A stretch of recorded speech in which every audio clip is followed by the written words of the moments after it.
Jau tie marketingistai.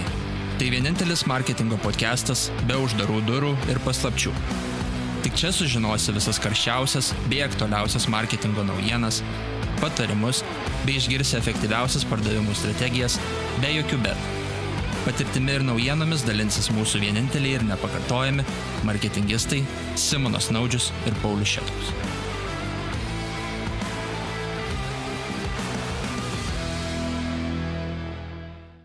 Sveiki, taigi pristatau mūsų svečią, Ramūnas Brūzgys. Tai yra žmogus, kuris, prisipažinsiu, ir mane įkvėpė pasinerti skaitmeninį marketingą ir ypatingai SEO prieš daugybę metų, kai susitikom. Tai Ramūno patirtis yra labai įvairi. Nuo sezoninių dalykų, e-shopų sukūrimo nuo nulio ir išsukimo su puikiais rezultatais iki daugybės įvairių verslų. Ir paskutinė tavo, Ramūnai, darbovietė buvo... Tu buvai atsakingas už 4 šalyse klientų pritraukimą skaitmeniniais kanalais. Tai buvai kaip ir skaitmeninio marketingo vadovas. Tai žodžiu, Ramūnas man siejasi su pardavimais ir skaitmeniniu marketingu. Tai su tokiu turbūt grinu performansu, kai kalbam ne tiek apie žinomumą, o apie rezultatą.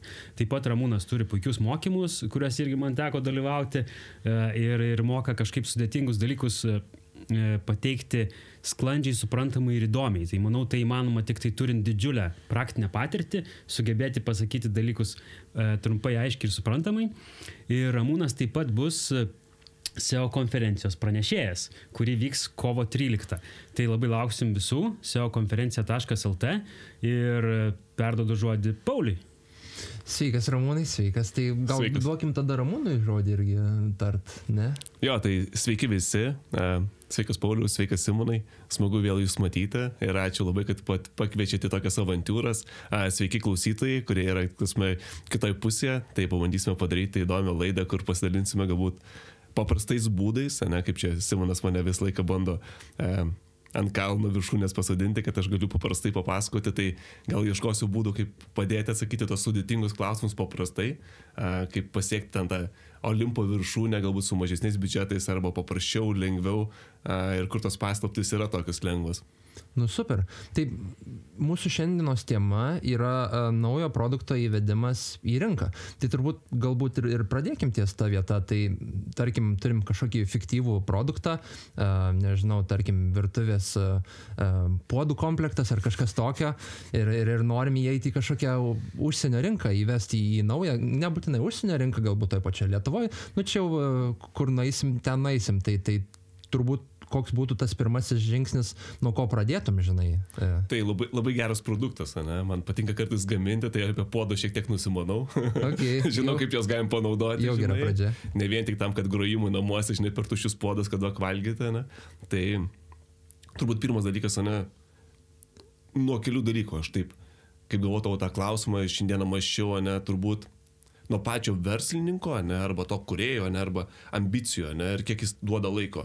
Mes labai retai dažnai galvojame iš marketingo pusės, ne, kad čia kanalus pasirinksime, kas yra auditorija, dar kažkas tokio, bet man atrodo vienas svarbių dalykų, ne, kiek laiko tu tai bandysi.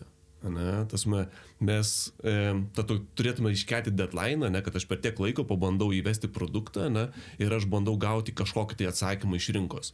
Tai turbūt pirmas dalykas aš eičiau į tai, kad bandyčiau pasimatuoti savo ambiciją, ne, kad metai, pusmetis, dar kažkas tokio. Tai čia turbūt vienas dalykas, ne, ir vėliau turbūt bandyčiau nuspręsti, kurio keliu aš eisiu. Nes tos puodus galima keliais būdais pardavinėti, ne? Galiu aš pasieiti į Gariūnus, ne? Ar kažtai Kaunas Halės turgus išstatyti puodus ir sakyti, ei, nuostabus puodai, ateikit, pirkite, žinai. Verdi sriubą, dar kažkas tokio, ne? Čia vienas būdas, ne? Kitas, B2C tai vadinamas, ne? Galim eiti per B2B pusę, ne? Galim susirasti, ne, kažtai Maximą, Sonukus ir kitus tiekėjus, ne? Ir pabandyti jiems pasiūlyti savo nuostabius puodus, kad jie pardavinėtų. Tai čia turbūt priklauso ir nuo to pasirinkimo kelio, kur mes norim eiti, ne? Ir kiek laiko, ne? Kokiu būdu mes tai norim daryti ir tada galim tai eksperimentuoti ir bandyti pasidaryti. biudžetą turbūt kažkokį apsibrėžtą ne tam laikotarpiai pasiskirstyti. O kaip tu galvoji, atitinkamai reikėtų to lygiai pasiskirstyti tą biudžetą, ar tu kaip tik duotum didesnėje dalį to biudžeto ten pradžiai, pavyzdžiui, įvedinėti, ieškotų sprendimų kažkokių, ar to lygiai paskirstytum, ar į galą daugiau paliktum? Nu, biudžetas, tai aš labiau sakyčiau, tos yra investicijos, ne? Tasme, jeigu tas produktų įvedimas yra ir tu neturi dar patirties, ne? Turbūt priklauso nuo kelių dalykų. Kada tu eini į rinką, ne? Ir tu, pavyzdžiui, jau turi kitoje rinkoje patirtį, ne? Tu reiškia, tu gerai pardavinėjai tos puodus, pavyzdžiui, Lenkijoje, ne? Tu reiškia, žinai, kokius puodus žmonės mėgsta, ne? Kam juos naudoja, kada jie perkasi, ne? Ar perkasi kaip savo, ar labiau perkasi kaip dovana kitiems vestuvių proga, ne? Nes yra tos tradicijos, ne? Puodų ir šakučių dovanojimų per vestuves, anksčiau jos būdavo. Čia lyrinis toks nukreipimas. Tai reiškia, jeigu tu turi patirties, ne, tai reiškia, tu jau žinai, kaip ten startavai, ne, ir kaip toliau gali eiti. Bet man labiau patinka tas ne biudžetas, ne, o aš sakyčiau toks, nu, žaidimui skirtas, ne, eksperimentų skirtas asme resursų kiekis, ne, jis nebūtinai yra dalinasi į pinigus, ne, jis kartu ir laiką, ne, į tuos, tą jėgą, energiją, kurią tu skirsi tam, kad įvesti.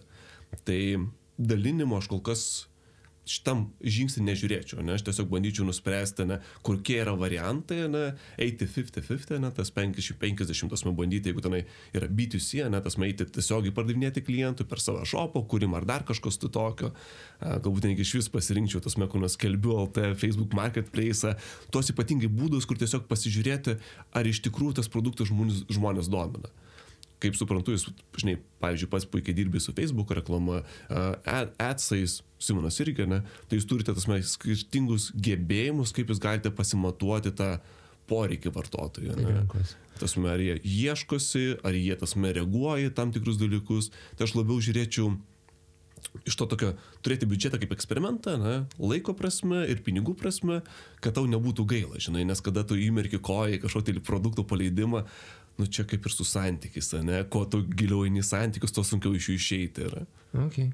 Tu labai palėtė irgi įdomų kampą, tai tas visas rinkos analizė, turbūt irgi ką mažai gal dar apkalbėjom, tai kaip tu įsivaizduoji tą visą rinkos analizę, galbūt konkurentų tų pačių išsirinkimas, išsigryninimas, nes turbūt kiekvienas verslas irgi supranta tą konkurenciją skirtingai ir kartais būna šiek tiek tą paveikslą susidarę visai kitokį, negu iš tikrųjų yra tie konkurentai. Tai kaip tu surastum, kas tie yra konkurentai, žinai, kad galėtum kažkokį tą atspirties tašką pasidaryti ir galbūt nuo ten irgi galėtum jau pradėti įėjimą produktą. Okay. Geras klausimas iš tikrųjų. Man patinka viena tokia mintis. Kažkaip tai per Netflixą žiūrėjau tasme tokią laidą, vadinasi Profit, labai gera apie tai, kad verslininkas ateina skirtingus verslus ir bando juos sutvarkyti. Ir pasi buvo tokių 3P principas. Produktas, procesas ir ten people, žmonės. Tai reiškia, kada mes galvojam apie tą produkto paleidimą, ne, tai yra produktas, ne, tai puodai, procesas, tai reiškia, neaišku, kaip mes dar pardavinėjame, žmonės neaišku, kas pardavinėja, ne, tai reiškia, gali tu pas bandyti, gali samdytis, pavyzdžiui, Rocket Science arba tasme tavo Lemon Hook, tasme agentūros, tasme dirbti su tuo dalyku, ne, bet tu gali tasme pamesti dar kitą variantą, ne, kad tai yra klientai. Ir tavo klausimas yra labiau apie tai, kaip suprasti, ar rinkoje konkurentai ir klientai, ne, yra, nu, nori tavo produktų ir jiems reikia to. Galbūt aš pateiksiu tokius labai paprastus pavyzdžius. Aš labai anksčiau dažnai dėstau, dabar vėl grįžtu į tą dėstymą, vedu tokius ilgesnius kursus, tenai 6 mėnesių apie skaitmeninę rinkodarą, elektroninius pardavimus ir pas nebūdavo mano geriausi mokytojai gyvenimo, nes sprendimų yra mano studentai. Tai buvo viena tokia studentė, Milda, kuri galvojo įvesti ne puodus, o ne, jinai galvojo tasme įvesti kavos aparatus. Tai ką jinai padarė, ne, kad Facebook'e, ne, paėmė pas savo tiesiog ant sienos parašė, ne, tasme pasitalinkite savo patirtimi, kas pirko virdulį, tasme kavos aparatą, tasme kas kokį pirkote, kodėl tai pirkote, tai jinai tiesiog iš savo draugų bendruomenės, ne, gavo daug rinkos tasme žinių. Kada vieni sakė, kad pagrindiniai klientai, kurie perkasi kavos aparatus, yra moteris, ne, nes jos ta tokia tikslinė auditorija yra, bet iš tų, kas komentavo ir kas rašė ir kas bendravo, ne, buvo vyrai. Tai pavyzdžiui, Lietuvoje yra ta šalis, ne, kur tasme kavos aparatų namuose rūpinasi vyras, ne, ten, galbūt tenai skalbių mašiną tenai, arba kitus dalykus, tasme sprendimą, ką pirksime, priima moteris, bet kavos aparatas yra vyriškas reikalas, ne, ir toks labai įdomus dalykas. Ne, tai reiškia, ir eičiau per tą prizmę, ne? Pirmas dalykas, tikrai nepamirščiau, pirmas dalykas kliento, ne? Ar jie perkasi, kaip jie dažnai perkasi, ne? Ir vėliau į tokius paprastus dalykus, ne? Kas jiems yra svarbu, ką prieš tai pirkosi, kiek išleido pinigų. Tiesiog, kad pasimatuoti, ne? Ir mano pasiūlymas yra atitinka tai, ką rinka vartoja. Čia labai įdomu irgi kampą palėtėjai su ta tikslinė auditorija, kad kartais turbūt mes per daug patys sukomplikuojam dalykus ir ten reikia tos portretus visokius pieštis, ten 5-10 skirtingų, ten iki minimalių detalių, kartais tiesiog užtenka parašyti paprastą įrašą savo Facebook sienos ir pasiklausti artimiausios aplinkos. Ir taip galbūt sužinosi tas kažkokias tendencijas ir galbūt iš patirties pasidalins žmonės, kaip patys pirko šiuo atveju tą kavos aparatą. Galbūt galėtum dar tada pasidalinti kokių kitų metodų, kaip tą tikslinę auditoriją išsiaiškinti. Tarkim, čia turbūt šitas metodas labai efektyvus, jeigu kalbam apie vietinę, lokalią rinką. Taip, bet pavyzdžiui, su to pačiu ten kavos aparatais norim įeiti į Lenkijos rinką, galbūt ta tikslinė auditorija šiek tiek skiriasi, kaip tu tada apraučintum galbūt šitą klausimą, žinai, jau turbūt gal noriu pasakyti, kad per Facebooką gal jau neparašysi postuko lenkiškai, žinai. Gali bandyti, žinai, čia turbūt aš, kaip čia Simonas paminėjo, aš nesu tas marketingistas, kuris daro tą tokią labiau, kaip čia pasakyti, klientų pažinimą. Tas aš, kaip buvo minėta, aš labiau esu orientuotis tą tokį pardavimą, ne? Ir aš bandau iš rinkos gauti informacijos, ar aš galiu parduoti, ne? Ar jiems tai yra naudinga ir vėliau kaip aš tai galiu padaryti. Tai pirmas dalykas, ne, kuris man paprasčiausias yra, aš tiesiog einu į Google, ne? Jeigu mes pasirinkam, žinai, vis tiek mes kalbam labiau apie skaitminę rinkodarą, aš einu į Google, ne? Bandau suprasti, kaip aš ieškusi puodo, ne? Ką Google sako, kad tai yra geriausi puodai, ne? Simonas galėtų pasakyti, žinai, kad tas, kas turi daugiausiai backlinko, ne? Ar dar kažkas, ar geriausiai atitinka vartotojų poreikį, ne? Bet iš tikrųjų Google'as vis tiek parodo, ne? Ko vartotojas nori, ne? Ta prasme, pateikia antraštes, ar jiems kaina yra svarbi, ne? Už kokią kainą kiti parduoda. Tai reiškia, tu gali pagal tos variantus, ką žmogus pats randa, mato, ne, pasidaryti tokį mini rinkos tyrimą iš pasiūlos, ne, iš konkurentinės pusės, kas tokie pardavinėja, ne. Bet turbūt mes daug nesakysime tų klausimų, ne, kurie yra svarbesni, ne. Mes vis laik galvojam apie tai, kad mums reikia parduoti, ne, bet aš esu iš tų žmonių, kur man patinka, kada pas mane perka. Aš nesu tas pardavėjas, kuris kiša, ne, kad man yra svarbiau žmogus, kodėl perkasi, kaip jis perkasi, negu tas dalykas, ne, kad jam parduoti. Nes kada jis žmogus priima sprendimą pirkti, jis yra labai tuo dalyku patenkintas. Ir taip, einant į kitą rinką yra nežmoniškai sudėtinga, ne? Tai vis tiek to pačiu Facebook gali pasinaudoti, nuvaryti, žinai, paieškoti marketplace'uose, ne? Ką žmonės pardavinėjo, ne? Už kokią kainą pardavinėjo. Tai tiesiog gali iš tos pusės, ne? Čia yra pigiausias būdas, ne? Bendrauti, klausti ir diskutuoti, ne? Gali per Fiverr arba kitas vietas rasti tos žmonės Lenkijoje gyvenančius, kurie tą patį, ką Lietuvoje gali padaryti. Kitas būdas, tu gali samdytis gerą agentūrą, ne? Pasamdai agentūrą, ne, kurie gali padaryti rinkos tyrimą. Ir tas rinkos tyrimas bus, kad ten pasiims, nežinau, 1000 žmonių, kurias bandys apklausti pagal tam tikrus sudarytus klausimus, kaip dažnai perkasi, ką perkasi, dar kažkas tokio. Bet jeigu tu neturi biudžeto, nežinau, tenai 5-10 arba daugiau tūkstančių, kad tiesiog bendrauti su agentūra ir tokių resursų, ne? Tai aš geriau ieškočiau būdo, kaip už 5 eurus kažkas gali pas ant sienos pasirašyti. Pirkosi, kaip pirkosi ir tada suprasti to produktų sezoniškumą ir kitus aspektus. Tai turbūt iš karto neužsisakytum į savo sandėlį svetainėje ten 250 km. Ne. Už gerą kainą. Ne. Aš gal jau papasakosiu tokią mini istoriją. Kaip va čia Simonas minėjo, kad aš tenai su visokiais projektais, tokiais sezonis, nesezoninis, tai buvo vienas toks projektas Eglutės LT. Kada aš prisijungiau prie to projekto, problema nebuvo pardavimas. Problema buvo, kaip čia pasakyti, to sandėlio valdymas ir pardavimų planavimas. Kai kurie galvoja, kad pas jos problema yra su reklama, ne kitais dalykais, ne, bet dažnai problema yra su tuo pačiu planavimu, kada tu vykdai pardavimus.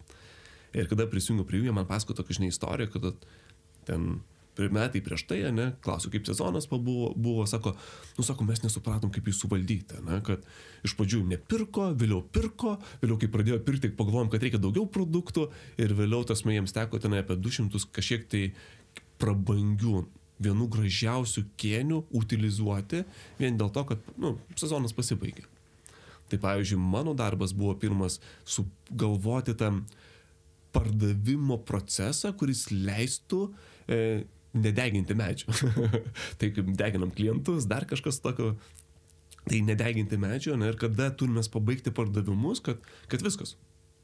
Nereikia užsakymų, nereikia nieko, neįvykdėm savo planą ir galim rimtai galvoti apie savo šventas. Tai, pavyzdžiui, mano deadline'as buvo, gruodžio 13-16 dieną, kad aš turiu iki tada išparduoti visą turimą kiekį, ir tada aš galiu bandyti vystyti toliau. Pristatymus atlikti, dar kitus dalykus, bet turbūt, čia tas gal šiek tiek biškį tokį lyrinę pusę nuėjau, kad tas godumas, tas užsisakymas, dar kitas tikėjimas, aš jau juo netikiu. Aš geriau leisiu puslapį, aš turėsiu, pavyzdžiui, aš turiu, skaitmeninės rinkodaros mokymai, pas nėra landing pages, aš dėstau kitur, bet aš tai buvo, jeigu aš norėčiau per save, turiu landing pages, ten reitinguosi pirmose vietose, yra kontaktų forma. Tiesiog kontaktų forma, kur žmogus parašys, kad jis nori dalyvauti, reiškia, aš savo idėją galiu išbandyti iš to. Aš nekuriu mokymų, aš neperku patalpų, universiteto, dar kitų dalykų aš nedarau, kol aš nesuprantu, kad kiti turi pirmas dalykas poreikį tam, o vėliau aš bandau išsiaiškinti, ko jie iš tikrųjų nori.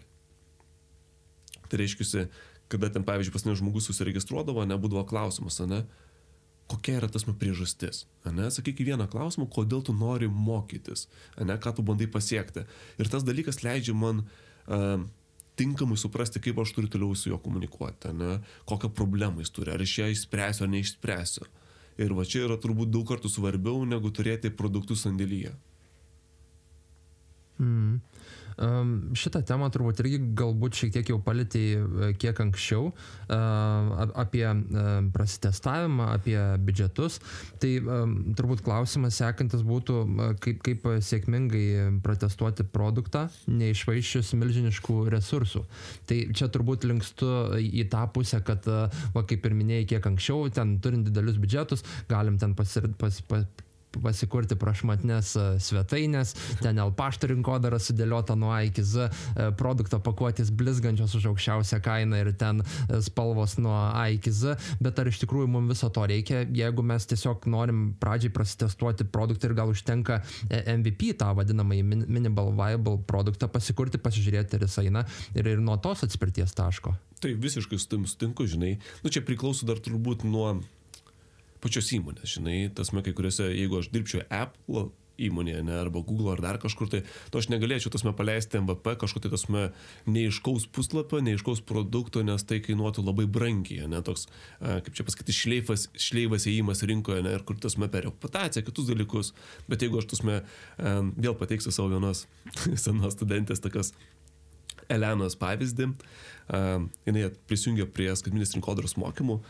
Ten jie prasidėjo, man atrodo, rugsėjo mėnesį ir pas ją buvo toks noras pasileisti dropshippingo verslą. Čia buvo gal prieš 5 metus, tuo metu dar dropshippingas nebuvo ant bangos, Pirmas dalykas, ką jinai galvojo, kad jinai pardavinės lempas, šviestuvus, bet ką jinai iš pradžių pasidarė rinkos tyrimus su savo draugėmis. Pasimė 2 draugės, viena turi vaikų, kiti neturi vaikų, kokių produktų jos nori, kiek jos nori investuoti, kas jiems svarbu.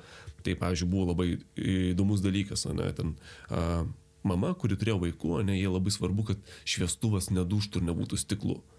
Tai reiškia, tas bendravimas su klientu pirmas dalykas leidžia suprasti, ko norėtų, kas būtų, kur galima būtų judėti, arba kokio produkto reikia.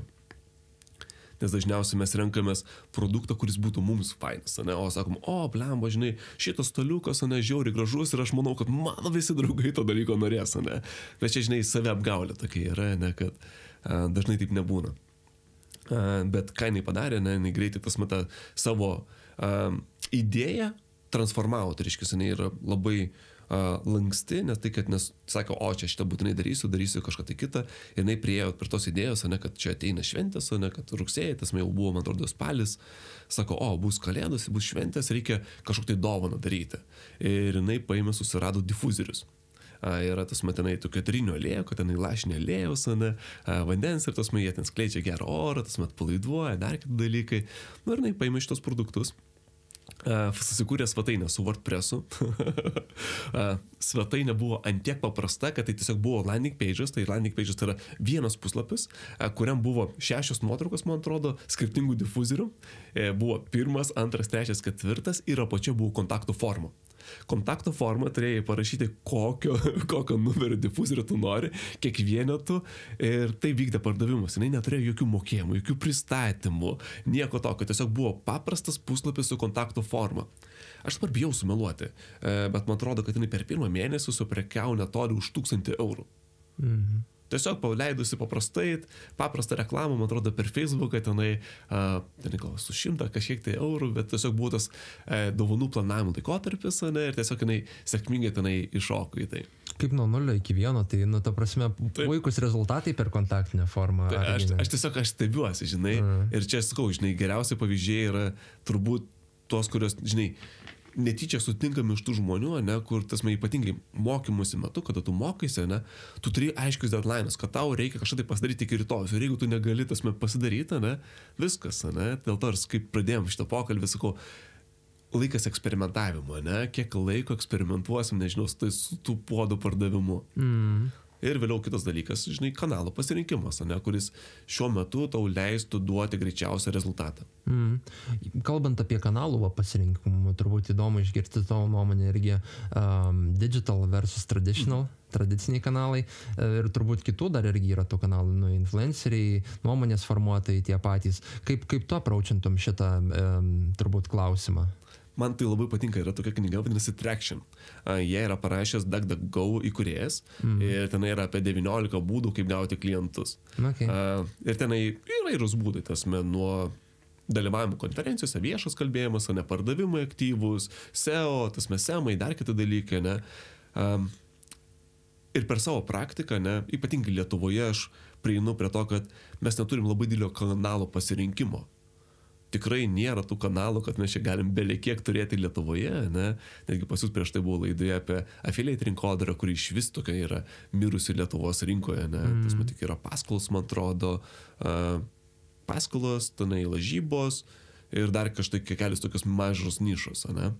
Tai aš tai nesu, anksčiau aš būdavau tas toks labai konservatoriškas, ne, kad internetas, ten SEO, adsai, Facebookas, čia yra geriausia kanalai, tas man nieko kito nedarykite, ne, bet turbūt, kuo labiau senstu, ne, arba čia nežinau, brandumas kaip atsiranda, ne, tai aš supratau, kad kiti kanalai labai didelę vertę sukelia, ne, ten, pavyzdžiui, kaip apie tos puodus mes kalbėjome, ne, tai ten B2B, ne, tai tau reikia skambinti, ne, tau kontaktas reikalingas, dar kitas dalykas, ne, bet tu kartu ir parodyti, kad tai yra fainas produktas, ne, tai tada reiškia, turi Facebooką leisti, nežinau, tenai banerius per Delfį ir kitose vietose, kad sakytų, čia tie siūlo savo puodus, kuriuos mačiau Delfį arba kažkur, tai, kaip pavyzdys, ne.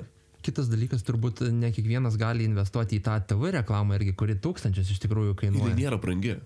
TV reklama, ypatingai tai, kur studentė, kur pasakojo Milda, kuri bandė tas metant tuos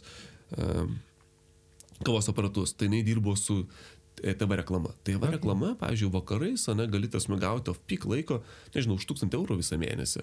Ir tavo reklama tiesiog suksis. Tai nėra labai brangus, tasme, brangus malonumas, ne? Kas yra su TV, mums atrodo, kad tai yra labai nepasiekiama, ne? Tai reiškia, kad tu negali kaip Facebook'e, ne, paimti, žinai, nustatyti 1 euras ir viskas. Čia jau yra pirmas dalykas medžiagos kūrimas, kad jinai turėtų būti geresnė, atitiktų ten standartus ir vėliau tas toks įsipareigojimas. Tasme, jeigu neina, ne, tu negali, tasme, Facebook'e paimti sustabdai. Viskas. Nereklamuoju. Raktinis žodis neveikia, sustabdau. Čia tas įsipareigojimas mėnesį arba kažkiek tiesiog reklamuotis. Tas toks kontrolės peldimas kitam labiau. Bet grįžtant labiau prie tų pačių dar, žinai, kanalų, ne? Man tai pačiam labai patinka tas toks išbendravimas su klientu, ne? Aš, pavyzdžiui, savo studentų nereiklausiu, ne? Kaip jie atsidūrė šitose mokymuose. Ir kaip jie pasako, kaip jie keliavo iki to, kad jie nusipirka, kad užsiregistravo, kad jie dalyvauja, ne, tos kelionės skiriasi. Ir tasme, vieną laikotarpį būna viena kelionė, kitu atveju būna kita kelionė, ne, arba tenai pirkimo, bet tu matai tam tikrus trendus, kur tau reikėtų investuoti, ne, ir tam tikri kanalai yra labai nepatogus. visiškai nepatogus, ne, dėl to, kad tasme, kad tau reikės, tasme, tai reikės man daryti PR, viešieji ryšiai turėtų būti, arba dar kažkas tokio, ne. Taipogi ir pas jūs, kaip jūs, žinai, turite savo agentūras, ne. Tai irgi tasme, klientai įvairiai pas jūs ateina, ne. Labai įdomu irgi palėtė kampą, iš tikrųjų ir patvirtinai tą dalyką, kad apie patį poreikį kanalų irgi, ta prasme, mes kaip agentūra daugiausia dirbam su Google ir Facebook adsais, bet tipo Next to That, žinai, taip pat darom ir Microsoft adą, LinkedIn, TikTok, ten Spotify, you name it, žinai, tipo kas įmanoma, tą mes darom, bet tiesiog jeigu poreikio nėra, tai koks tikslas iš tikrųjų tą daryti, aš kalbu apie Lietuvos rinką. Tai gerai, kad ten vienam kitam dar LinkedInas išlenda, dar trečias galbūt apie Microsoftą užklaus, bet ateis po pusę metų paprašyti ten pasileisti paiešką, žinai, tipo. Tai tiesiog yra poreikis. Google, Facebook adsai ir viskas, tiesiog čia fokusuojasi, žinai, tai taip pat turbūt ir kitose rinkose, jeigu mes norėsim ten kažkur eiti, nežinau, į UK ar tą pačią Skandinaviją, tu tada išsianalizuoji, kokie ten kanalai populiariausi, galbūt ten TikTokas ant bangos, galbūt all in on TikTok, žinai, tipo prasibandom tą testavimo biudžetą, kažkas tokio, žinai. Aš biškai užjaučiu jūs, žinai, aš ateinu iš biškai iš kitokio, žinai, kaip čia pasakyti, verslo mentaliteto, ne, nes pas jūs yra žiauriai sudėtingas darbas, ne, jūs turite įtikinti klientą, ne, kad ne vien tik performances, ne, apie tai, ką mes kalbame, ne, yra svarbus tas rezultato siekimas, ne, bet ilgalaikiai investicija į patį prekinį ženklą, ne, kuri yra per spaudą, per PR, ne, per tą komunikaciją socialiniuose tinkluose, per tas tokias įvaizdinės reklamas. Tasme, kad jos daro žiauriai didelę įtaką, tai čia vienareikšmiška, ne? Paimkite, žinai, turite paprastą reklaminę kampaniją, ne, kad leidžiate visą laiką Google Adsus, ne? Ir paimkite paraleliai, pasileiskite kitą įvaizdinę reklamą. Pasižiūrėkite, ar jūsų konversija, ne, pakils ar ne. Tasme, vien tik tai, kad yra brandinis dalykas, ne, tai yra pasitikėjimas.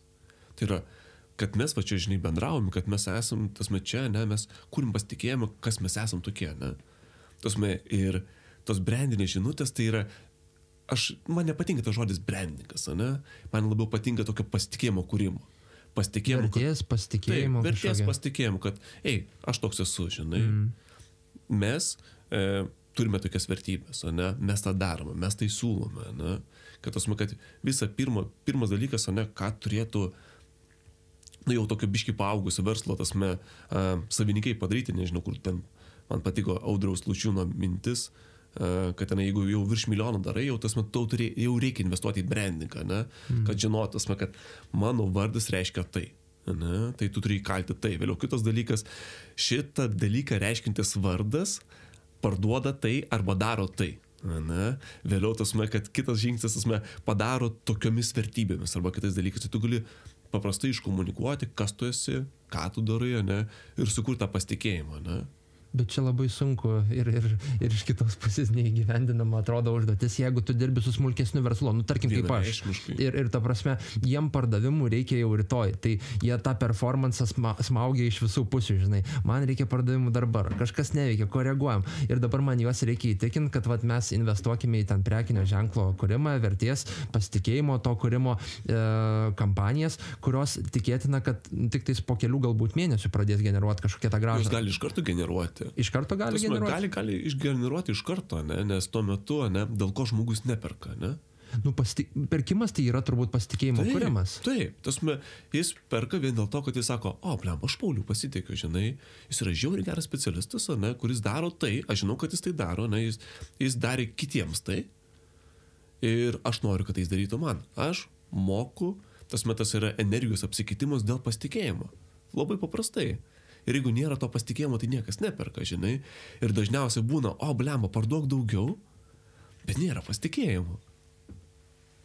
Ir tada, žinai, toks tu susisuki tam rate, kaip mes prieš tai kalbėjome, ne, kad sakai, taip atrodo, sudeginau vieną kanalą, sudeginau kitą kanalą, ne. Tai reiškia, tu ne kanalą sudeginai, tu sudeginai pasitikėjimą. Ir aš irgi, labai dažnai tai sudeginu tam tikrus dalykus. Čia labai paprastas dalykas, ne. Nežinau, ten turėjau skirtingų projektų ir dažniausiai tie influenceriai, ne, ką mes sakome, ne, mes bandome, kad kitas sakytų, kad aš to dalyku pasitikiu, aš to dalyku naudojusi, ne. Mes neperkam pardavimą, ne, mes perkam žmogų, kurio kiti tiki, ką jis sako, ką jis daro, ne, ir mes nusiperkam kažkokį tai dalį pasitikėjimo, dėmesio.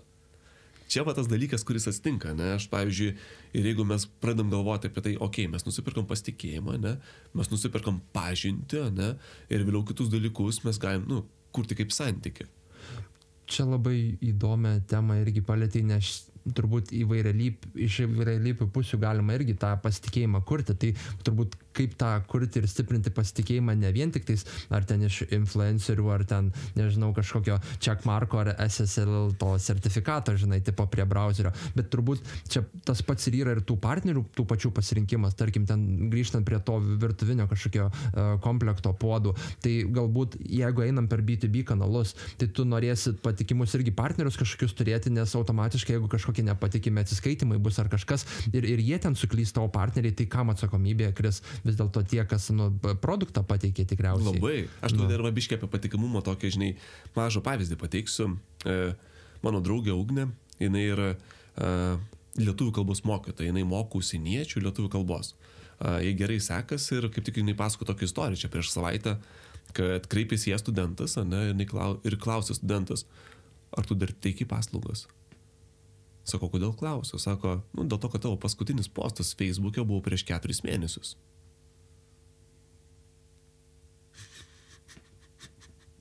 Tai jeigu vienas žmogus pasidalino tokiu dalyku, ne, kaip sakau, žinai, kad mes spaudžiam ant to performance, ne, bet mes kartais, pamirštam galbūt mūsų, nežinau, mes patys arba mūsų partneris arba dar štai nekomunikuoja. Tasme, tai daugeliu atveju, tasme, svetainė, socialiniai tinklai yra komunikuoti, ne, kad aš dar nebankrutavau, ne, kad aš dar teikiu, darau tai. Tai tasme, mes bandome pabėgti tos tokius, sakyčiau, vanity metrikoje, ne, kur tasme, gavom laiko, ne, bet mūsų pagrindinis užduotis yra iškomunikuoti, ką mes dar esame gyvi, kad mes tai dar darome, ne. Svetainėse nueikite, pasižiūrėkite, ateini svetainę, kur nas paslaugų, ne. Tenai. Ir kur būna, kai įsteigta įmonė ir ten 2019 metai, žinai, įsteigta. Straipsnis, ne? Neatsinaujina. Sveiki.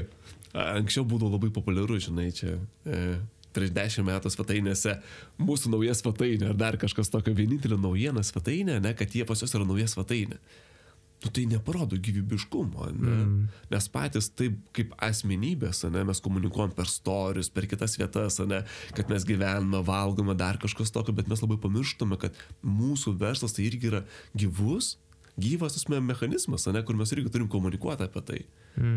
Ir kartais labai mes, orientuojamės į tai, kad čia, žinai, pastvarkyti, žinai, adsus, ne, Facebook'o kitus dalykus, bet jeigu tasme klientas, ne, arba kažkas, tai nežinau, įmonė neužtikrina kitų komunikacijų, tasme tokį aktualumą, gyvumą, viskas.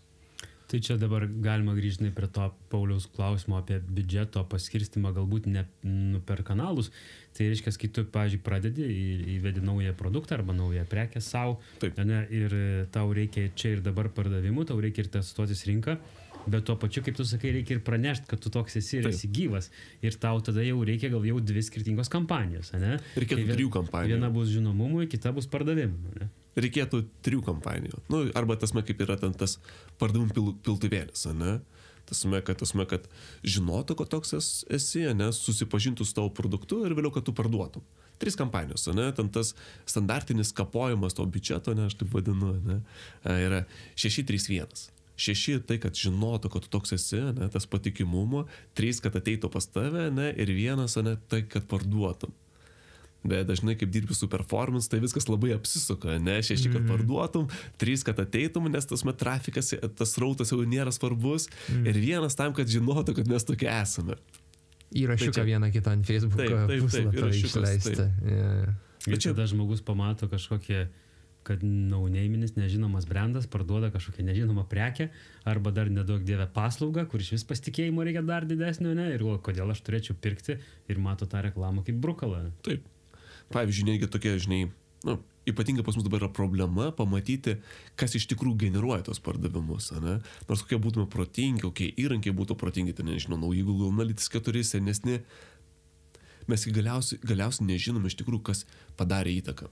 Ir atsimenu, mano vienas draugas pasakojo, ne, kad jis sako, nežinau, ar Facebookas neveikia, tai padariau eksperimentą. Mėnesį išjungė Facebooką. 3% krito pardavimai. Tiesiog kaip taip žiūri per atribuciją, ne, ten to vadinamo tas melas kliko, ne, paskutinio paspaudimo, ten to tai tu, taip atrodo, kad neveikia, ne? Bet tiesiog išjungi, tas auditorijas ir viskas. Tai aš gal čia turėsiu dar tokį klausimą, žinai, ir pastebėjimą, kad jeigu tu, pavyzdžiui, ateini su produktu, kuris yra žinomas rinkoje, tai tau turbūt nereikia investuoti į žinomumą, ne? Bet jeigu tu atsineši naują produktą, kuris šitoje rinkoje nežinomas, tai va čia irgi turbūt išsiskaido tada. Nes jeigu tu ateini su žinomu produktu ir tiesiog turi kažkokias geresnės įprastas sąlygas, kaip ten kaina, ar pristatymo terminas, ar platesnis to brendo sortimentas, tai tau galbūt netiek svarbu žinomumas, tu gali iš karto eiti per jau konversijos žinutę. Taip, čia, žinai, jeigu tai paprašiau, aš visą laiką sakau poreikio kūrimas ir poreikio tenkinimas. Poreikio tenkinimas, o ne kada mes nueiname į, nežinau, Google Keywords planerį, ne, įvedam tenai puodą, žiūrime 10 000 žmonių ieškose. Ne. Tai reiškia, kad yra poreikis po žmonės, kiekvieną laikotarpį ir kitų dalykų, tai reiškia, kad mes tenkinsim tą poreikį. Ne. Jeigu mes tenai įvestume kokį nors, nežinau, Alibaba, gerai, Alibaba puodai, ne, kažtai brandas yra ir mes matom, niekas to neieško, ne? Arba tada mes turėtume jau kurti poreikį, ne? Ir va čia yra tas dalykas, ne, kur mes dažnai nesusimastome, kada mes gaunam produktą, ne? Gaunam pitchą iš klientą, ne? Ar kažkas tokio, ne? Arba patys susigalvojam, ar yra poreikis tam, ar nėra poreikio tam. Ir vėliau kaip tą dalyką, kaip tada su to dirbti. Nes jeigu yra tasme poreikis, ne, iš vartotojų, aš tiesiog leidžiu, nežinau, Google Ads kampaniją pasileidė, ne, ir žiūri tasme, ar tu sugebi tos puodus už savo norimą kainą parduoti, ar ne? Čia aš prisiminiau tokią istoriją, teko dirbti su produktu, tai elektrinių dantų šepetėlių reklama ir praėjusiais metais praėjusiais metais prieš kalėdinį laikotarpį buvo smūginė kampanija mėnesio trukmės ir tada buvo žinutė, kartu su Paulium dirbo, buvo žinutė naujiena, naujas modelis.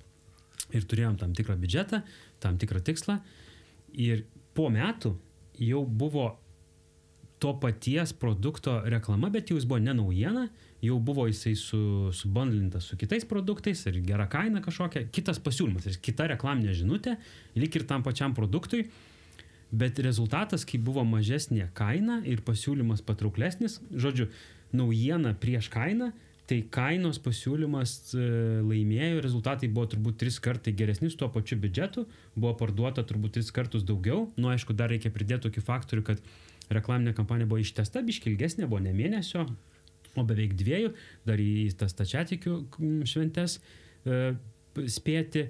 Ir dar čia ką reiktų paminėti, kad tas produktas taip pat yra prieinamas kitais kanalais. Didieji prekybininkai turi, ne, ten Pigulte, dar kažkas tą patį produktą ir jis buvo atskirai reklamuojamas. Tai kur aš link suku? Kad labai dažnai gal mes nueinam ir klientai ateina ir kalbamės mes apie kanalą ir leidimą reklamos kanale ir biudžeto, kiek mes čia išleisim, bet labai gal mažai pagalvojam apie tą pačią žinutę, ne? Tai ką mes pasakysim.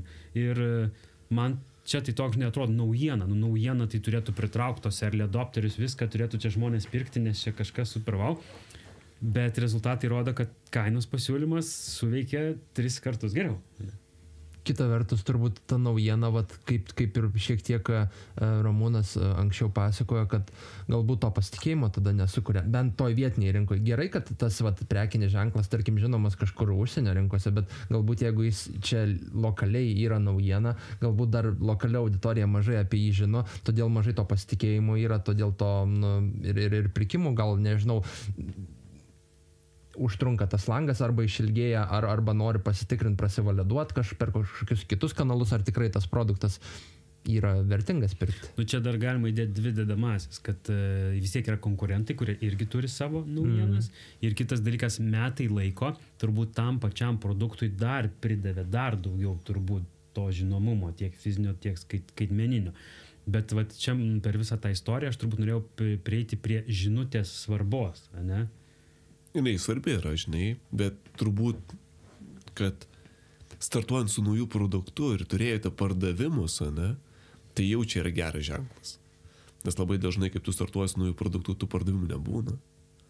Tasme, mažai apie tai kalba, ne, visą laiką mes girimės apie tai, kad...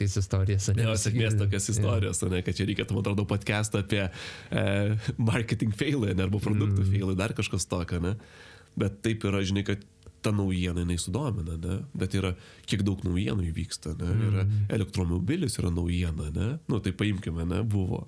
Nors nuo kelintų, ten 80 ar 90 jau tos elektromobilis gamina. Bet paimkime tenai, į masinę erdvę išėjo, ne? Tai yra ekologiškiau, ne? Tai tyliau, maloniau, ne pigiau ir dar kažkas tokio. Bet mums yra sunkiausia pakeisti savo senus įpročius. Čia yra kitas dalykas, ne?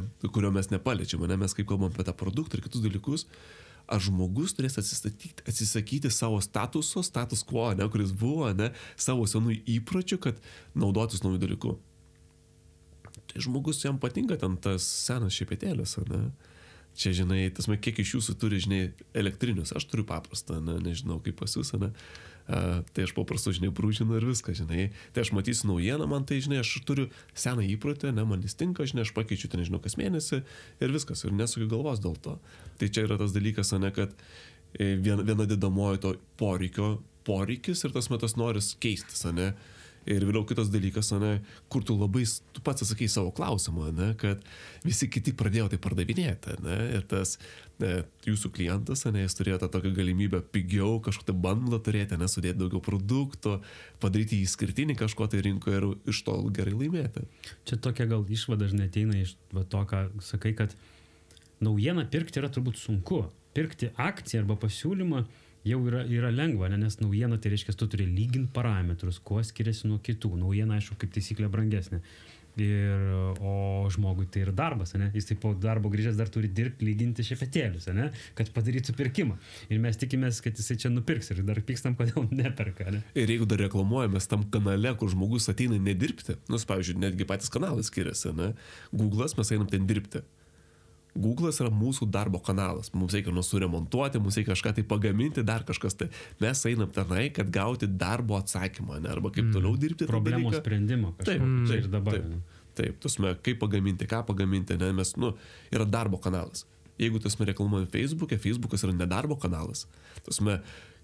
Tik galbūt mes kaip einam ten business manager arba kitas vietas, ne, ten galbūt dėl darbo einame, ne, bet šiaip tai Facebook'as, socialiniai tinklai yra pabėgimo nuo darbo kanalas, ne, tai reiškia, jeigu dar kanalą pasirinkote tas, kuris yra pabėgimas nuo darbo ir ten dar reklamuojate, ne, tai reiškia, jūs iš vis padarėte labai gerą kampaniją.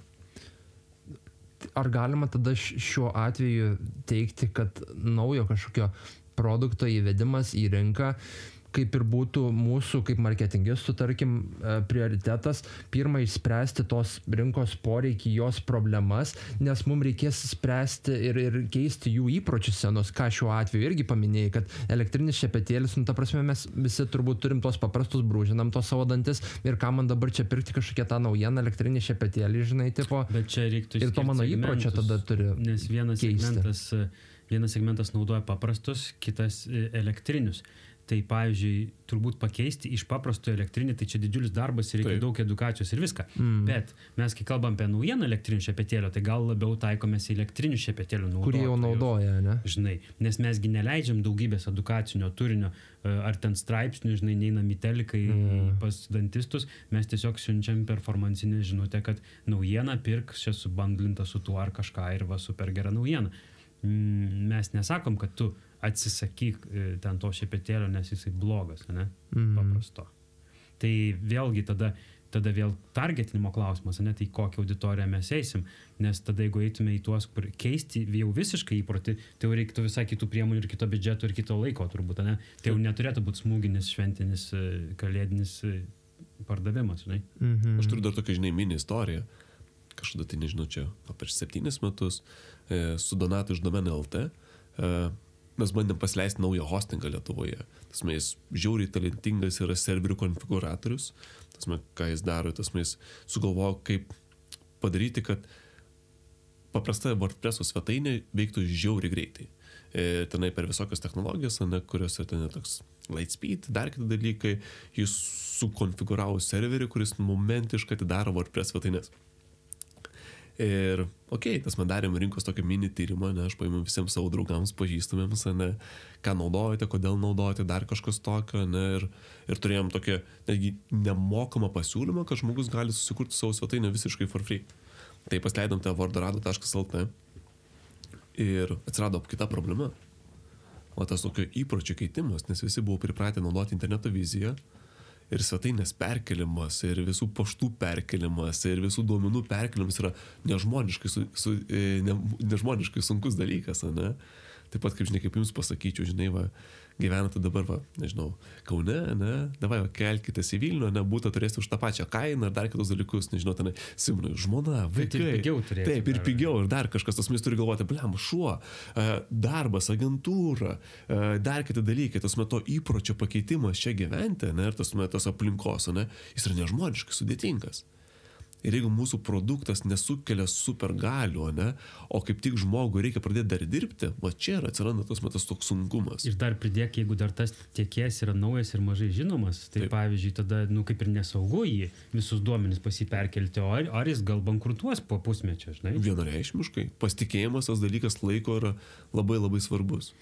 Ar gali būti šiuo atveju kai kurios įmonės, kad išnaudoja šitus dalykus kaip kažkokį konkurencinį pranašumą ar net unique selling point value kažko, nu, kad taip neatiduoti paprastai, žinai, tų savo klientų irgi apsisaugo tom apsistato tvorom, žinai, aplinkui. Taip, pasižiūrėkite banką, ne, tenai 100 metų tasme veikiantis bankas, ne?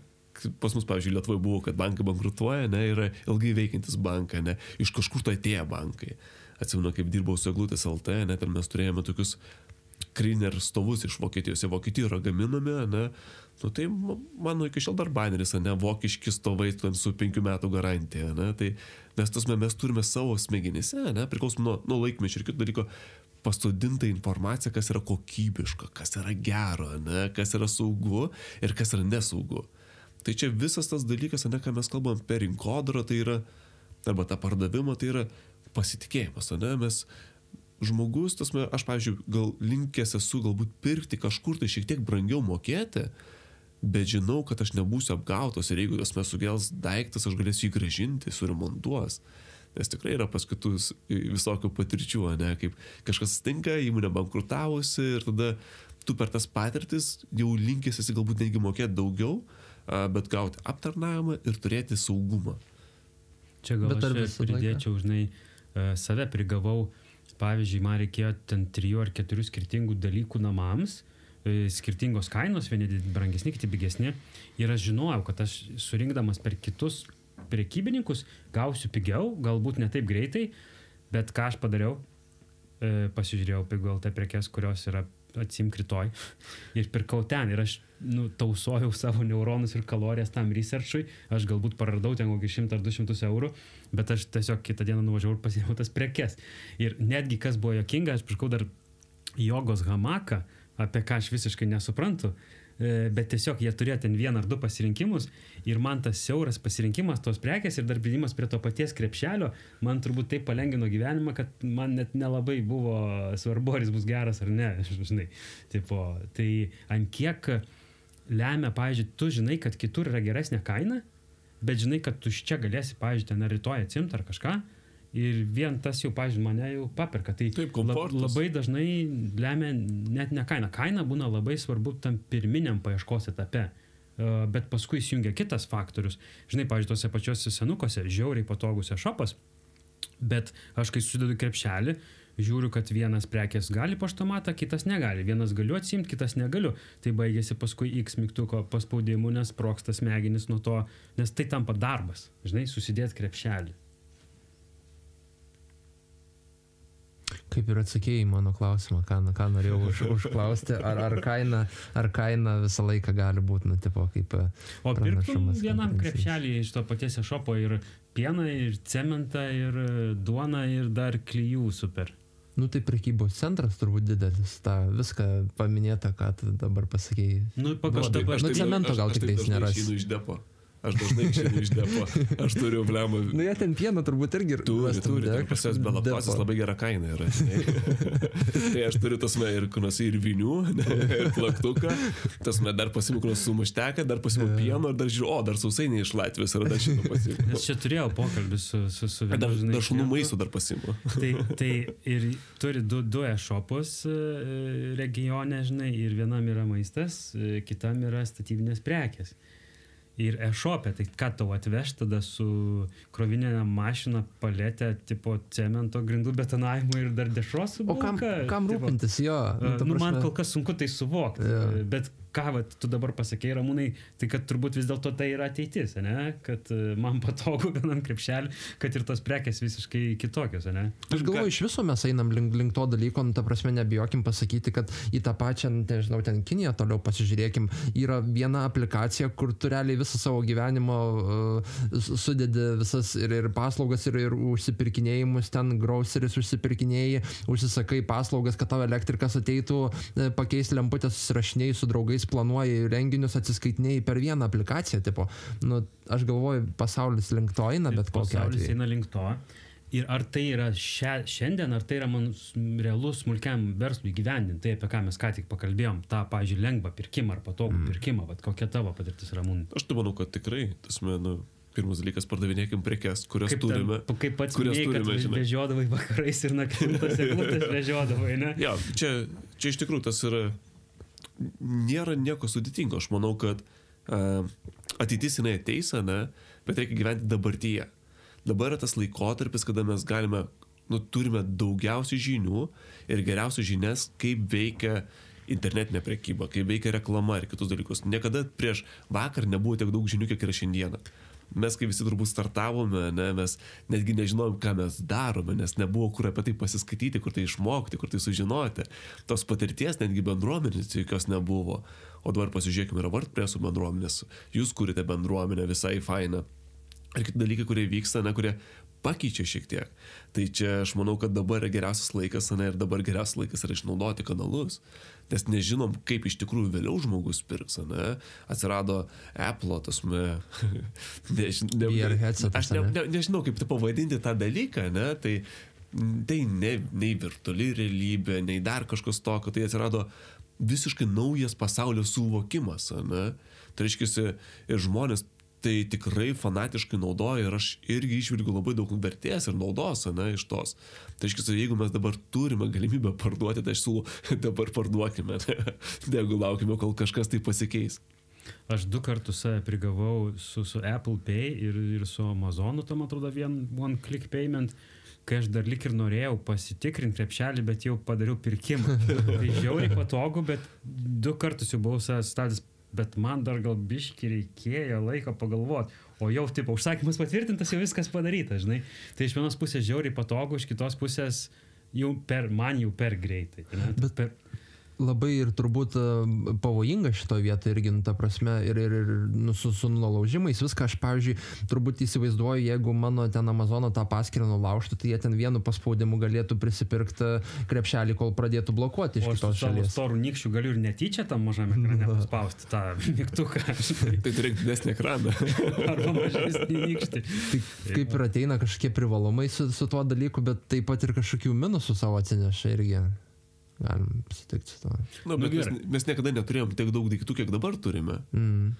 Pagalvokim, žinai, mūsų tėvai dar kažkas tokio, ne? Mes dabar turim galimybę prieinamumą prie daug daiktų, ne? Daug technologinių, nuo tų kėdžių, stalų, visko, mes turime tą tokį pasirinkimo paradoksą, ne? Kad mes kur nueiname, mes ne tai, kad nusiperkam, mes dažniausiai daugiausiai laiko renkamės. Ir tas pasirinkimas yra pasunkiausias, ne? Vartotojui. Ne tai, kad nusipirkti ir pristatyti, ne? Bet pasirink, kuris to produktas tinka geriausiai tavo poreikius. Kol kas niekas to neįsprendžia. Tasme, kad leistų lengvai, aiškiai ir gerai pasirinkti. Yra algoritmai, kurie išdėlioja prekes pagal prieš tai buvusius pirkimus, ne, dar kitas informacija, bet tai, kad galėtum iki galo gauti personalizuotą pagalbą, ne, perkant, aš manau, čia bus tas įdomiausias poreikis, ne. Čia gal pasakei tą tokį raktinį žodį lengvai, nes kiek teko kurti verslams kažkokius tais produkto pasirinkimo įrankius, kad žmogui būtų lengviau, tai kad jis galėtų pasirinkti kažkokius parametrus, kad pažiūrėtų, kur tas produktas tinka arba kuris tas produktas, tai žmonės sunkiai tuo naudojasi. Atrodo, kad padarysi patogų įrankį ir žmogui nereikės skambinti vadybininkui, jis galės ten tą putopolesterolį išsirinkti, bet pamatai, kad paskui žiūri per Hotjar ar kitur, kad vis tiek žmogus lik ir užstringa, nors atrodo jau davei tą minimalę būtiną informaciją. Ir ta pati mano patirtis su nameliais medžiuose, žinai, tokiu nišiniu verslu, kad 80-90% paskambinusių žmonių, jie nori, kad aš jiem kažką pasiūlyčiau. Tai netgi buvom prie tokio sprendimo, kad vos pateiktume 3 namelių pavyzdžius ir kad žmogus išrinktų, aš noriu tokio arba kažko panašaus. Nes mažuma įvardindavo, kad maždaug ko tiksliai nori klientų, turbūt pirkėjų, žinai. Bet čia labai reali problema, taigi patys pagalvokim, kiek malonumo mums suteikia ten tos savitarno kasos, arba į stotelę, kai degalų nuvažiuoja užsipilti, ta prasme yra tos savitarnos, na aišku, ten labai daug ir laiko sutaupai, viską ateina, atsiskaitėjai, įsipylė ir nuvažiavai, bet tas aptarnavimas, tas pasakymas laba diena, ten kavos galbūt norėsite, kažkokia duoda tą pridėtinę vertę pirkimo procese. Čia prieštaraučiau truputėlį, nes yra tie tokie angliški žodis commodity, tai kaip cukrus ar degalai, tai ten aš nenoriu. Ten man labai patinka, kad aš turiu degalinės kortelę ir aš galiu ją ten perbraukti ir įsipilt kur ir išvažiuoti. Jeigu aš norėsiu, tai užeisiu ten jau pasisveikinti, išgert kavos. Bet kai paslauga arba prekė yra didesnė, brangesnė arba sudėtingesnė ir reikalauja konsultacijos, tai matyt, tada man ten jokių skaičiuoklių nereikia, man tada reikia kaip tik žmogiško kontakto, ką dauguma, žinai, šopo ar dar kažką kaip tik stengiasi taupyti žmogiškosius resursus ir kad tau ten tas chatbotas atsakinėtų savo nesąmonės, žinai. Čia irgi variantas, bet šiaip dažniausiai nuo tos problemos nepabėgsime, ne? Tasme, kad aš pats vatinai, nežinau, pirkausi sportinį laikrodį, mėnesį, aš bandžiau įsiaiškinti, ko ten skiriasi jie. Tasme, viena raidė, vienas dydis, dar kažkas tai kam tinka, ten kokios technologijos, dar kažkas, šitas man naudinga, nenaudinga. Tasme, kartais tie, kas parduoda, jiems yra naudinga tam, kad juos ilgai svarstytum ir neįsileistum į savo mintis kažkokios kitos alternatyvos. Čia dalinai tasme, tai yra IKEA's efektas, ne? Baldą, kurį tau surinko kiti ir baldą, kurį surinkai pats, ne, tau bus vertingesnis tas, kurį surinkai pats, nes tu supratai, kaip buvo sunku atnešti ten tas dėžes, kaip reikėjo surinkti jas ir kitus dalykus ir pastatyti. Tai reiškia, kartais tas laiko investavimas į pirkimą yra dalis pardavimo proceso. Tai gal čia papildytų tavo mintį, kad telekomunikacijos rinkos atstovai daro planus. Iš esmės tie planai yra visi labai panašus, bet sugeba taip juos aplipdyti kažkokiu papildomų vertėmis, kad tampa nebeįmanoma juos palyginti. Tai labai panašiai turbūt yra ir su telefonu mobilioju ryšiu, ir su tom interneto televizijom visom ir kitu, kad iš esmės visi parduoda tą patį, bet sugeba įvilkti į skirtingus paketus ir tu tiesiog darydamas į savo Exceliuką palyginimui pradedi darytis ir žiūri, kad neina palyginti, nes ten ne tas pats atrodo, ne? Pas vieną yra TV3, o pas kitus yra TV3 HD ir galvoju, blema, HD, TV3. Ir man turbūt žiauriai reikia HD, bet gal ir ne, ką daryti, sprogsta galva. Tai gal norėčiau dar prieiti prie 2 klausimų. Aha. Tai vieno tą, kad gal nemažai kalbėjom apie tą tokį kaip ir rinkos tyrimą, kaip pradėti, bet galbūt duotum irgi čia kažkokį labai tiesiog paprastą pavyzdį, ne, kaip paimti ir kažką pasinagrinėti, va čia ir dabar, žinai, prieš pradant prekiauti ar susikuriant e-shop ar pavadinant prekes.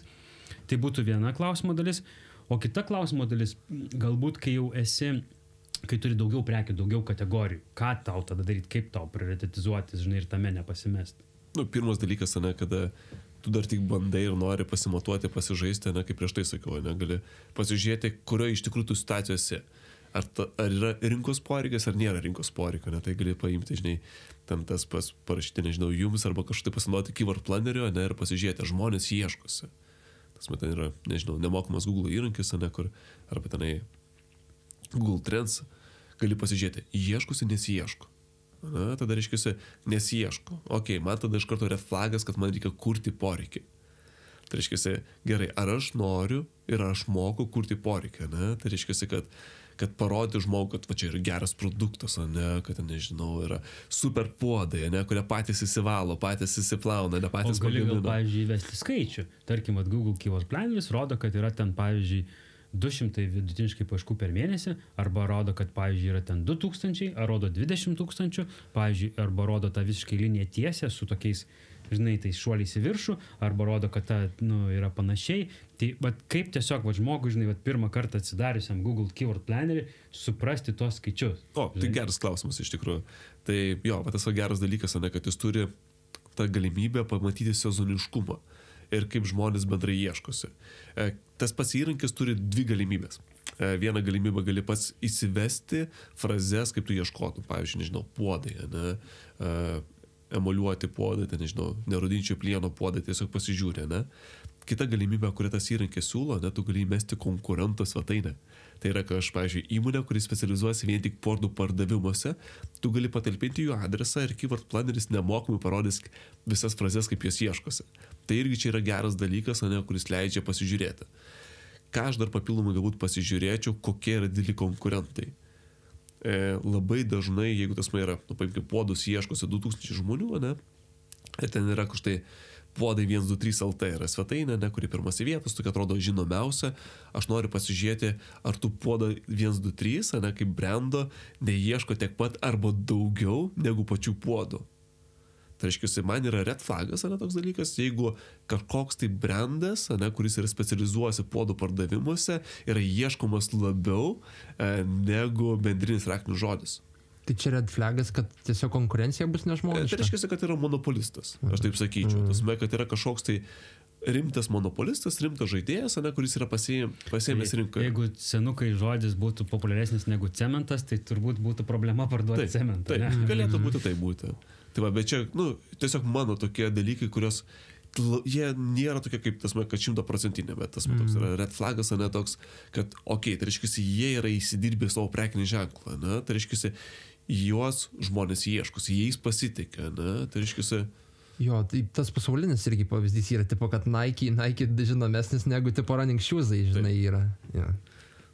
Tai va, bet čia yra tas dalykas, ne, kad kartais pavadinimas tampa kategorija, ne, kaip pampersai yra, ne.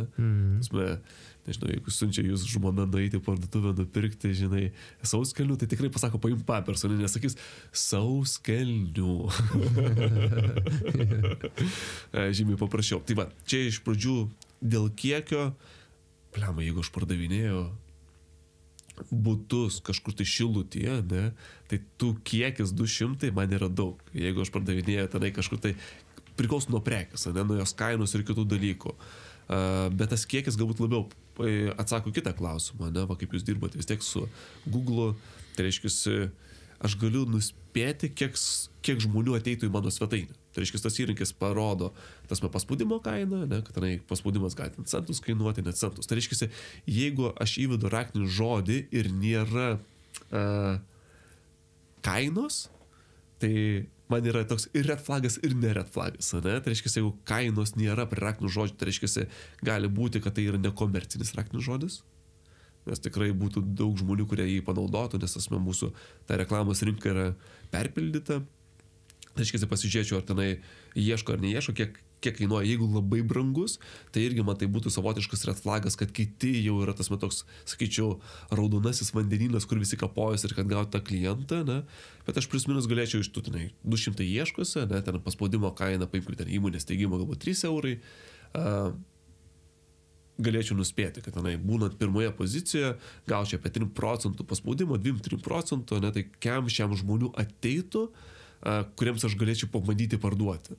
Tai čia yra turbūt tas dalykas, ne, aš gal nuo to kiekio galbūt įsivaizduočiau, kiek klientų aš galiu gauti, ne, aš kaip greitai ir kokį kokybišką atsakymą aš gausiu, kad to produktų reikia. Čia man tas labiau, ne tai, kad yra paieškų kiekis, kiek ir kaip kokybiškai aš gausiu atsakymą per tam tikrą laiką. Čia gal dar paprašysiu tokio patikslinimo, kadangi Google Keyword Planneris rodo raktinį žodį ar jo frazę, tai turbūt reikia įvertinti, kad tai bus plati atitiktis, kad po juo bus labai daug skirtingų variantų, ne? Tai į kiek reikia tai iš pradžių atkreipdėmėsi ar tiesiog nesuk galvos? Nesuk galvos ir viską, žinai. Tiesiog kol kas į tos techninius dalykus nereikia lysti. Nes labai mes pasimetame, ne, jeigu tenai kalbam dar giliau apie SEO, kitus dalykus, šitą raktinį žodį galima optimizuoti, o ne, čia kiti turi daug paminėjimų internete. Ne, no stresą, ne, tiesiog žiūri paprastai, neina ir viskas. Ir tiesiog tada tokio labiau tas detalizavimas tai yra emocija. Emocija tai yra blogas sprendimas. Tasme, kad vis tiek reikia racionaliai pasižiūrėti ir tada suprasti. Ir tada kartais netgi, pavyzdžiui, pas mus paskutinis eksperimentas, kur mes čia leidome, kaip tik per WordPresso bendruomenę, kur pasako apie elektroninę parduotuvę, ten iš vis paspaudimo kainos nebuvo. Daug žmonių ieškosi, niekas kitas iš konkurentų to nesileido ir tuo metu Google Adsai, kaip pirminis kanalas, jis yra žiauriai patrauklus, dėl to, kad niekas kitas neleidžia, ne, ir tu gali pasimti visą srautą labai pigiai. Nes kai tai, tas mane nepagalvoja, nes jie turi kaip tik įsivyščiusius verslus, ne, ten, pavyzdžiui, nežinau, tenai tie patys stokeriais, ten ginklai, ar kiti, jie nepirko šito keywordą, nes tuo metu, kad šito produktų nebuvo internete. Tai reiškia, tai tu gali pasiruošti, nežinai, kad tu gauni siuntą ir tuo metu gali startuoti ir savo pranašumą išnaudoti tam tikrą kanalą. Nes čia labai individualu, aš kartais žinai, kad viskas priklauso nuo situacijos ir nuo produkto ar nuo kito. Aš dabar dar atribuciją šiek tiek norėčiau paliesti, tu ją dalinai kaip ir palėtei, bet šiek tiek galbūt galėtum patikslinti, ar tikrai reikia eiti tuo kraštutiniu keliu ir atjungti visus kanalus po vieną ir žiūrėti, kad kuris kanalas neveikia, ar vis dėlto yra kažkoks unikalesnis sprendimas, kaip galėtume palyginti kelis kanalus, tarkim Google ir Facebook adsą, ir tada aš kaip verslo savininkas, tarkim, noriu sužinoti, kas man iš tikrųjų geriau veikia, nors tiek Facebookas, tiek Google'as rodo skirtingus rezultatus ir visi laimi, bet galiausiai nelabai aišku, kuris geriau, žinai, ir gal, pavyzdžiui, aš šiek tiek norėčiau perimti biudžeto iš Facebooko, permesti į Google, jeigu man Google geriau atsiperka, žinai, bet man jie skirtingus rodo rezultatus, tada ten kiti įrankiai kaip Google Analytics rodo dar kitus rezultatus, ir man toks vaizdas susidaro, kad Google Analytics kažkaip daugiau favorina Google Adus, nes Meta Facebooką visą laiką prašiau rodo, žinai, tai kas ta tiesa, galbūt naudokim kažkokius UTM kodukus atskirus, žinai, tipo, kad tada per tą prizmę eiti ar kažkaip, žinai, tai galbūt tavo nuomonės. Bičiuliai, matau, kad mes turime daug temų ir siūlyčiau padaryti antrą epizodą, o dabar padaryti pertrauką. Ačiū, kad iki galo išklausai dar vieną jau tie marketingistai epizodą ir tikimės, jog su nekantrumu laukia išbandyti naujausius marketingo įrankius bei taktikas auginant savo verslą internete. O dar visai prieš pabėgant, kviečiu įvertinti ir prenumeruoti mūsų podcastą bei prisidėti prie didžiausios marketingistų bendruomenės kūrimo Lietuvoje.